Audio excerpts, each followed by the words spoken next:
ভালোবাসার অনুভূতিগুলো বড়ই অদ্ভুত হয়। মনের ভেতর অজস্র ফুল কখন যে ফুটে সুগন্ধ ছড়িয়ে দেয় আমরা তা অনুভবও করতে পারি না। আর যখন পারি তখন বড্ড দেরি হয়ে যায়, ফুলগুলো শুকিয়ে ঝরে যায়। তখন মনের মধ্যে এক বিশাল শূন্যতা কাজ করে, ভালোবাসার শূন্যতা, হারানোর শূন্যতা। আজ সেই শূন্যতা অনুভব করছে তিশা। ভালোবাসা নামক যে ফুলটা ফুটে উঠেছিল তিশার মনের বাগানে, সেটা যেন কেউ ছিনিয়ে নিচ্ছে। হঠাৎ মনে হলো তিশার নিঃশ্বাস নিতে কষ্ট হচ্ছে। তিশা নিজেও জানে না কেন, এগুলো তো তারই প্রাপ্য ছিল। সেও তো জিসানকে এইভাবে দিনের পর দিন ইগনোর করেছে, অথচ জিসানের মনে ভালোবাসার কমতি হয়নি কখনো তার জন্য। কখনো কোনো অভিযোগও করেনি, শুধু ভালোবেসে গেছে দূর থেকে।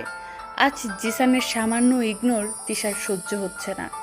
এখন তিশা কিছুটা হলেও বুঝতে পারছে জিসানকেও কতটা কষ্ট দিয়েছে। ভালোবাসার মানুষের ইগনোর মেনে নেওয়া কতটা কষ্টকর আজ তিশা উপলব্ধি করতে পারছে। এই কষ্ট জিসানও প্রতিনিয়ত ভোগ করেছে নিশ্চয়ই। তিশা ভাবতে ভাবতে বেসামাল হয়ে চলতে থাকে। রাস্তার ওপর পাশ থেকে নিশি হাত নাড়িয়ে তিশাকে তাদের কাছে আসতে ডাকে। তিশা নিজের মধ্যে ছিল না, তাই বুঝতেই পারেনি কখনো রাস্তার মধ্যে চলে এসেছে। ডানে বামে না তাকিয়ে সামনের দিকে বাড়তে থাকে। একটি গাড়ি ফুল স্পিডে তিশার দিকে আসতে নিলে জিসান আচমকা তিশার হাত টান দিয়ে সরিয়ে ফেলে। 1 সেকেন্ডের জন্য তিশা বেঁচে যায়। তিশা জিসানের বুকে গিয়ে পড়ে। খুব শক্ত করে জিসান তিশাকে বুকের মধ্যে চেপে ধরে। জিসানের বুকের ধুকপুক শব্দটি কয়েকশো গুণ বেড়ে গেছে। তার শব্দ তিশাও শুনতে পাচ্ছে কান পেতে। কিছুক্ষণ আগে ভয় পেলেও তিশা এখন জিসানের বুকের মধ্যে নিজেকে সব থেকে সুরক্ষিত মনে করছে। নিজেও জিসানের সাথে লেপ্টে আছে। জিসান চোখ বন্ধ করে জোরে কয়েকটা নিঃশ্বাস ছেড়ে তিশার কপালে একটা গভীর চুমু দিয়ে দেয়। জিসানের মনে হলো ওর প্রাণটাই মনে হয় চলে যাচ্ছিল একটু আগে, আর একটু দেরি হলে সব শেষ হয়ে যেত। রায়হান নিশি দৌড়ে এপারে চলে আসলো। তিশার মাথায় হাত বুলিয়ে, তুই ঠিক আছিস তো? তিশা আমার বুকের মধ্যে মাথাটা রেখে মাথা নাড়ালো। জিসান তিশাকে নিয়ে এখন ওইভাবেই দাঁড়িয়ে আছে। রায়হান বুঝতে পেরে আমাকে সামলাতে বলল, রিল্যাক্স জিসান, ও ঠিক আছে। জিসান মনে হয় এতক্ষণে ঘোরের মধ্যে ছিল। রায়হানের কথায় হুঁশ আসে। নিশিও তিশার লাঞ্চের সময়ই প্ল্যান করেছিল। আজ তিশাও নিশির সাথে ওদের বাড়িতে যাবে। রাতে রায়হান বাড়ি যাওয়ার সময় তিশাকে সাথে করে নিয়ে যাবে। তাই রায়হানকে অফিসে নামিয়ে দিয়ে নিশি ও তিশাকে আহমেদ ভিলার সামনে নামিয়ে দিল। নিশিকে ইশারা করে তিশার খেয়াল রাখতে বলে চলে গেল জিসান। কারণ তিশা এখনও চুপ, সারা রাস্তায় কোনো কথা বলেনি। হয়তো ভয় পেয়েছে, কিন্তু স্বীকার করতে চাইছে না। কখন ধরে জিসানের জন্য অপেক্ষা করছি, মূলত কারণ এখানে আসার কারণই হচ্ছে জিসান। জিসানের রাগ না ভাঙিয়ে যাব না, তাই তো বসে বসে অপেক্ষা করছি আর বারবার ঘড়ির দিকে তাকাচ্ছি। আজ মনে হয় ঘড়িটাও চলছে না, ঘড়িটাও আজকাল বেইমানি করছে আমার সাথে। আমার যেন আর সহ্য হচ্ছে না। ঠিক 7টা বাজে জিসান বাসায় আসলো। সোফায় হেলান দিয়ে চোখ বন্ধ করে বসে রইল। আমি পানি নিয়ে ওনার সামনে দাঁড়ালাম। উনি চোখ খুলে আমার দিকে একবার তাকালো, তারপর পানিটা খেয়ে পাশ কাটিয়ে চলে গেল। আর আমি থামবার মতো দাঁড়িয়ে ওনার যাওয়ার দিকে তাকিয়ে রইলাম। এত সহজে হার মানার মতো মেয়ে আমিও না। আমি খুব ভালো করেই জানি কাল রাতে আমার বলা কথাগুলোর জন্যই রেগে আছে, সব রাহেন ভাইয়ের দোষ। কিন্তু আমিও তাকে মানিয়েই ছাড়বো। উনি অফিস থেকে ফ্রেশ হয়ে কফি চাইবে, আর আজ আমি আগেই কফি বানিয়ে রাখলাম। তার ডাকার সাথে সাথেই কফি নিয়ে ছুটলাম তার ঘরে। জিসান মাত্রই ফ্রেশ হয়ে আসলো। আমাকে নিজের রুমে দেখে কিছুটা অবাক হলো, কিন্তু কিছুই বললাম না। ড্রেসিং টেবিলের সামনে দাঁড়িয়ে চুলগুলো ঠিক করার বাহানায় আমাকে আর চোখে দেখছিল। আমি কফির ট্রি টেবিল রেখে জিসানের পেছনে দাঁড়িয়েছিলাম। জিসান ডন্ট কেয়ার লুক নিয়ে পাশ কাটিয়ে ট্রি টেবিলে রাখা কফিটা হাতে নিয়ে কয়েকটা চুমুক দিয়ে কি যেন ভাবতে লাগলো। কারণ কফির টেস্টটা আলাদা। আজকে বুঝতে বাকি নেই কফিটা আমার হাতের। জিসানের মুখ বাঁকা হাসি, কারণ ওর পিচ্ছি বউ মানে আমি বানাবার চেষ্টা করছি। কিন্তু সেই হাসিটি তিশা দেখতে পেল না। কিছু না বলেই আবার আরমানের দিকে গিয়ে কি যেন খুঁজতে লাগলো জিসান। আমিও জিসানের পিছে পিছে ঘুরছি কখন ধরে, কিন্তু খাটাইশ আমার জন্য একটুও মায়া হয় না। হঠাৎই জিসান পেছনে ঘুরলে আমাকে সামনে দেখতে পায়। সমস্যা কি? কখন ধরে দেখছি পিছনে পিছনে ঘুরছিস, দাঁতে দাঁত চেপে।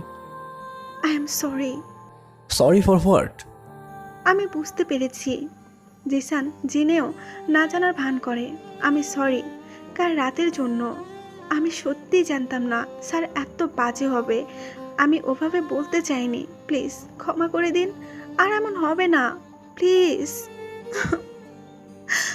বলতে বলতে আমি কান্না করে দেই, চোখ দিয়ে পানি ঝরছে। যাকে বন্ধ করার বৃথা চেষ্টা করছি আমি, না পেরে হাতের উল্টো পিঠ দিয়ে চোখ মুছতে লাগলাম আমি। জিসান যতই রাগ করুক, কিন্তু তিশার কান্না একদমই সহ্য করতে পারে না। তিশার হাতটা ধরে একটানে বুকের মধ্যে নিয়ে এলো। তিশাকে পরম আদরে বুকের মধ্যে চেপে ধরল। আজ তিশা জিসানের পিঠের গেঞ্জিটা মুঠ করে ধরে রেখেছে। আজ তিশাও জিসানকে জড়িয়ে ধরেছে। আজ কেন জানি তিশার মাঝে কোনো সংশয় কাজ করছে না, বরং ভালো লাগা বিরাজ করছে। স্টপ জান, একদম চুপ। কিন্তু তিশার কোনো থামার নামই নেই বলে একটা ধমক দিলাম আমি। স্টপ! আমার ধমকে চুপ তো হয়ে গেল, কিন্তু চোখের জল বন্ধ হওয়ার নাম নেই। আমি আলতো হাতে চোখটা মুছে দিয়ে দু চোখে নিজের ঠোঁট ছোঁয়ালাম। মুহূর্তের মধ্যেই তিশার পুরো শরীরে ঠান্ডা স্রোতের শিহরণ বয়ে গেল। আমার ঠোঁটের স্পর্শ যে এত ভালো লাগা কাজ করতে পারে তা তো জানাই ছিল না তিশার। অদ্ভুত সেন্সেশন কাজ করছে। তিশা চোখ দুটো এখনো বন্ধ করে সেই স্পর্শটা অনুভব করছে আমি। তিশা জানে না কেন তার সাথে এমন হচ্ছে, তবে আজকাল যে আমি ওকে চরমভাবে মিস করি সেটা সে জানে। কিভাবে যেন এই মানুষটি তিশার কলিজায় গেঁথে গেছে। এখন মানুষটি দূরে সরে গেলে কলিজাটাও যেন ছিঁড়ে যাবে। আমার মুখে এক চিলতি হাসির রেখা ফুটে ওঠে। আমি বুঝতে পেরেছি আমার পিচ্ছি বউটাও আজকাল ওর একটু স্পর্শ পেতে চায়। তাই আমিও সুযোগ পেয়ে তিশা দুই গালে দুটো চুমু দিয়ে দিই। কারো চুমু যে এত মিষ্টি হতে পারে তা আমার আজ অনুভব করলাম। আজ আমার চিৎকার করে বলতে মন চাইছে, ভরিয়ে দেন না আজ আমাকে আপনার চুমোতে। আজ আমিও যে আপনার চুমোর পাগল হয়ে গেলাম। এত মিষ্টির স্বাদ তো মিষ্টিটাও নেই যতটা মিষ্টি আপনার চুমুতে আছে। তিশাকে এখন এইভাবে দাঁড়িয়ে থাকতে দেখে আমি তিশার ঘাড়ের হাড়গুলোতে ঠোঁট ছুঁয়ে আমি আস্তে আস্তে তিশার কানের কাছে এসে ফিসফিসিয়ে বলতে লাগি, আমি কিন্তু এখনো মাফ করিনি। এর জন্য শাস্তি পেতে হবে তোকে। শাস্তির কথা শুনেই স্তম্ভিত হয়ে চোখ খুলল তিশা। শাস্তি? কিসের শাস্তি? তিশাকে একদম নিজের কাছে এনে বললাম, শাস্তি নিতে রেডি তো? তিশা আমার দিকে ফেলিয়ে তাকিয়ে মাথা নাড়ল। আমি আলমারি থেকে কয়েকটা শপিং ব্যাগ বের করে তিশার হাতে দিলাম। এসব কি? খুলে দেখ। আমি শপিং ব্যাগ খুলে মুখ এক হাত হা হয়ে যায়, কারণ ব্যাগগুলোর মধ্যে সব ডিজাইনার বোরখা, হিজাব ম্যাচিং করা, প্রায় 5-6টা হবে। এত বোরখা কেন? জিসান আমার হাতটা ধরে নিজের কাছে টেনে, এনে, এগুলো সব তোর জন্য। কোচিং, কলেজ আর বাইরে যাওয়ার জন্য। আজ থেকে এসব পরেই বাইরে যাবি। আমি চাই না আমার তিশাকে কেউ দেখুক। আমি সবার চোখ তো বন্ধ করতে পারবো না, কিন্তু আমার পাখিটাকে তো আড়ালে আগলে রাখতে পারবো। আমি চাই না এরপর কোনো সাব্বির তোর দিকে এইভাবে নোংরা চোখে তাকাক। আমি তা সহ্য করতে পারবো না। আর আমাদের ধর্মেও তো পর্দা করার কথা বলছে। আমার জন্য না হলেও নিজের জন্য হলেও পড়িস। আমি অবাক চোখে জিসানের দিকে তাকিয়ে আছি। কি অদ্ভুত লোকটি! তাকে বোঝা বড় দায় সেটা আমার জন্য। ওনাকে দেখে বোঝা যাবে না ওনার মনটা কেমন। আমি মাথা নেড়ে তাকে বললাম, আমি এগুলো পরবো, এতে আমার কোনো সমস্যা নেই। জিসান হেসে তিশার কপালে আরও একটা চুমু দিল। রায়হান ড্রয়িং রুমে বসে সবার সাথে কথা বলছে। তিশা আসলে তিশাকে রেডি হতে বলে যাওয়ার জন্য, কিন্তু জিসানের মা ডিনার না করে কিছুতেই যেতে দিবে না। তাই এখন বসে থাকা ছাড়া কোনো উপায় নেই। তাওহিদও তৌফিক সাহেবের সাথে গল্প করার ফাঁকে জিসানের কথা জিজ্ঞেস করে, ভাইয়া জানি কোথায় গিয়েছে খুব তাড়াহুড়ো করে। ও আচ্ছা, হয়তো কোনো কাজে পড়েছে। তিশার সাথে কথা বলার মাঝেই একটা কল আসে জিসানের। কলটা রিসিভ করার পরই জিসানের চোয়াল শক্ত হয়ে যায়। কোনো রকম তিশাকে বুঝ দিয়ে বাড়ি থেকে বের হয়ে গাড়ি নিয়ে সোজা কোথাও চলে যায়। তিশা কিছুটা অবাক হয় জিসানের এমন তড়িৎ গতিতে যাওয়ার জন্য। হালকা অন্ধকার রুমে একটা শক্ত কঠোর চেয়ারে একজনকে বেঁধে রাখা হয়েছে। জিসান ঘরে ঢুকেই চেয়ারে বসে থাকা লোকটির বুকে লাথি মারে। চেয়ার সহ ছিটকে গিয়ে পড়ে লোকটি। এতে প্রচণ্ড আঘাত পায়। নাক মুখ দিয়ে রক্ত বের হয়ে যায়। জিসান লোকটিকে চেয়ার সহ তুলে বলল, আমি কি বলেছিলাম শুধু ভয় দেখাতে, আর তুই কি করছিলি? একটুর জন্য ও বেঁচে গেছে। আর যদি ওর কিছু হতো তাহলে জানিস কি হতো? সুনামি নেমে যেত, সব শেষ করে দিতাম আমি সব। বলেই লোকটিকে নিজের হাতের হকি স্টিক দিয়ে মারতে লাগলো। সৌম এসে জিসানকে থামালো। স্যার মরে যাবে প্লিজ। বিশ্বাস করেন বস, আমি ঠিক মতনই আসতেছিলাম। 20 বছর ধরে গাড়ি চালাই, আজও কোনো ভুল হয়নি। আপনার কত কাজ করেছি, তাহলে এটা কেমনে ভুল করি? কিন্তু ম্যাডামের কোনো হুঁশ ছিল না, সে কোনো দিকে না তাকাইয়া রাস্তা পার হইতেছিল। আমি তো চাইছিলাম ওনার পাশ দিয়ে গাড়িটা খুব স্পিডে নিয়ে যাব, আমার কোনো দোষ নাই। জিসান কিছুটা শান্ত হলো, হাতের ইশারায় সোমকে বলল, ওকে এখান থেকে নিয়ে যাও। আজকের পর যেন ওকে না দেখি, আর প্ল্যান অনুযায়ী বাকি কাজগুলো করে ফেলো। আমি জানালার পর্দা সরিয়ে সামনের ভিউর দিকে তাকিয়ে আছি। বাড়িটা শহরে কোলাহল থেকে কিছুটা দূরে।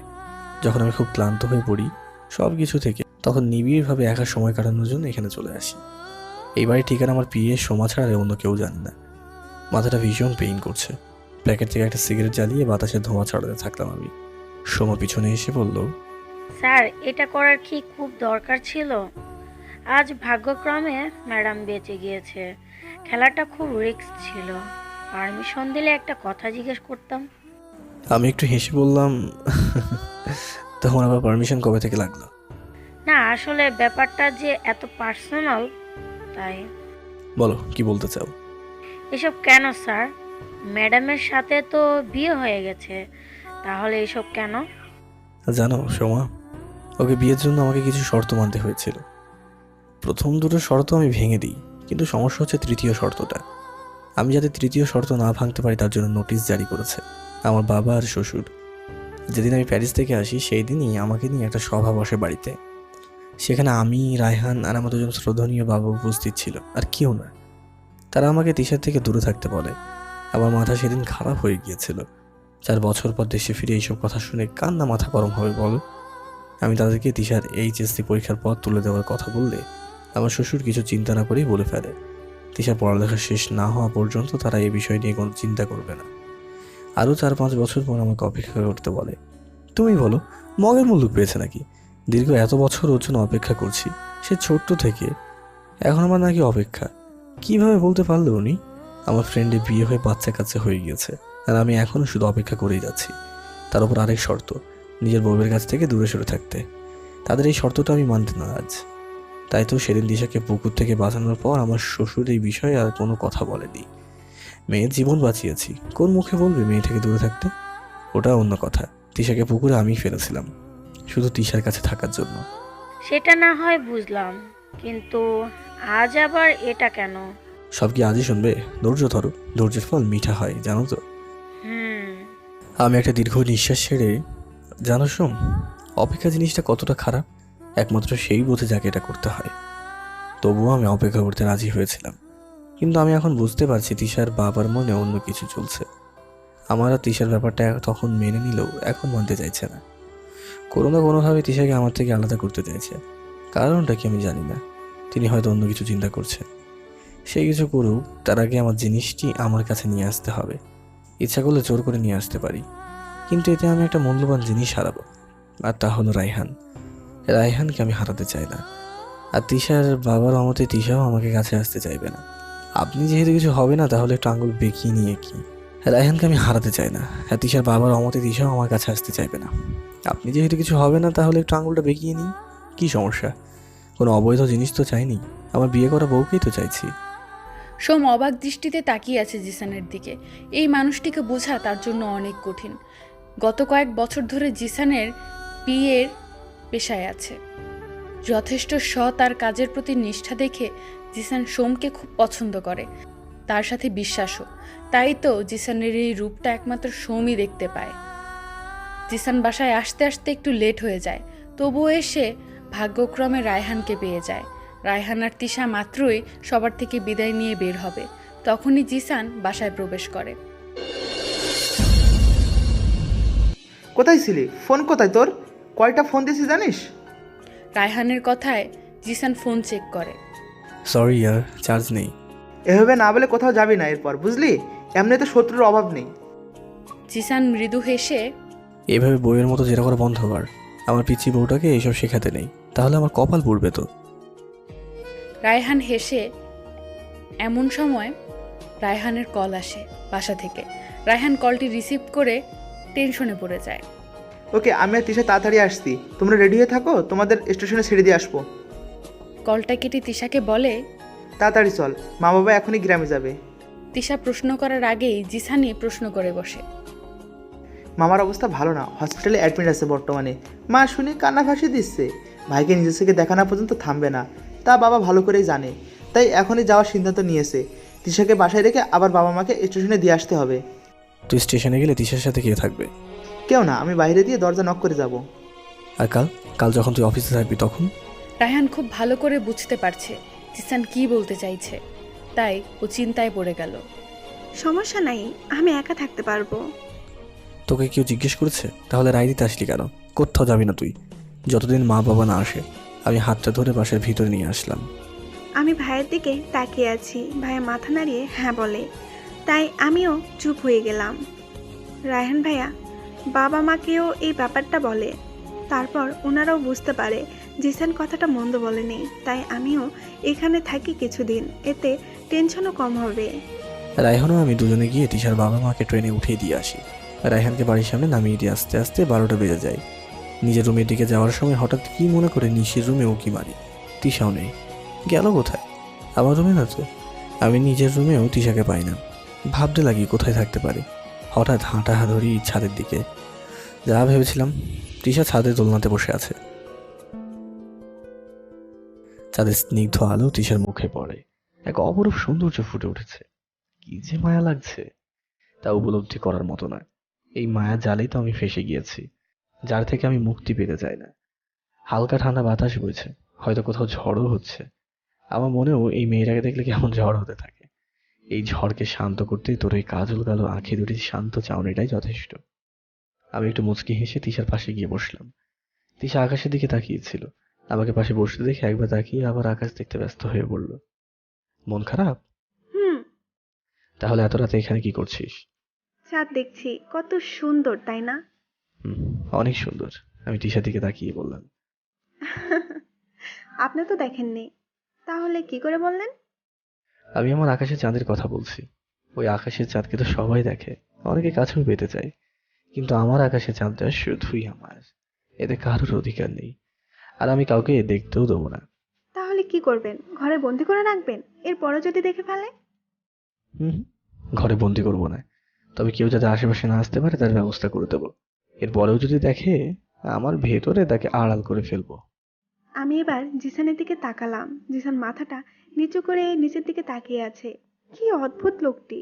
বিচিত্র তার চিন্তাভাবনা, তার অর্ধেক কথা আমি কিছুই বুঝি না, বাকি অর্ধেক কথা বুঝেও লাভ নেই। রহস্যময় তার সব কিছু আমার জন্য। আমি গুড নাইট বলে চলে যেতে নিলে জিসান হাতটা ধরে ফেলে। আমি তাকিয়ে আছি জিসানের দিকে। কফি খাবো, খাওয়াবি? ঠিক আছে, আমি বানিয়ে নিয়ে আসছি। এখানে না, রুমে নিয়ে আসছি। আমি চলে গেলাম কফি বানাতে। আমি ব্যালকনিতে দাঁড়িয়ে বাইরের দিকে তাকিয়ে আছি। হালকা মৃদু বাতাস এসে মাঝে মাঝে শরীরকে বুলিয়ে দিচ্ছে। অদ্ভুত শিহরণ জাগলো পুরো শরীরে। তিশা কফি এনে আমার হাতে দিল। কফিতে চুমুক দিয়ে বললাম, কিছু একটা কম আছে। তিশা চিন্তায় পড়ে যায়। আমি তো সব দিলাম, তাহলে? বিশেষ না হলে খেয়ে দেখ। আমি এক চুমুক খেয়ে দেখি সব ঠিকই আছে। সব তো ঠিক, একদম পারফেক্ট। তাই দেখি জিসান কফিতে চুমুক দিয়ে।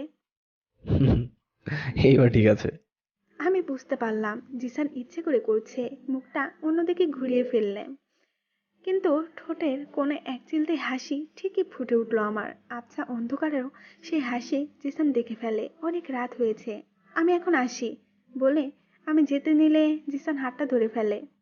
এবার আমার বুঝতে বাকি নেই জিসান কেন ধরেছে। একটানে তিশাকে নিজের কাছে নিয়ে আসে।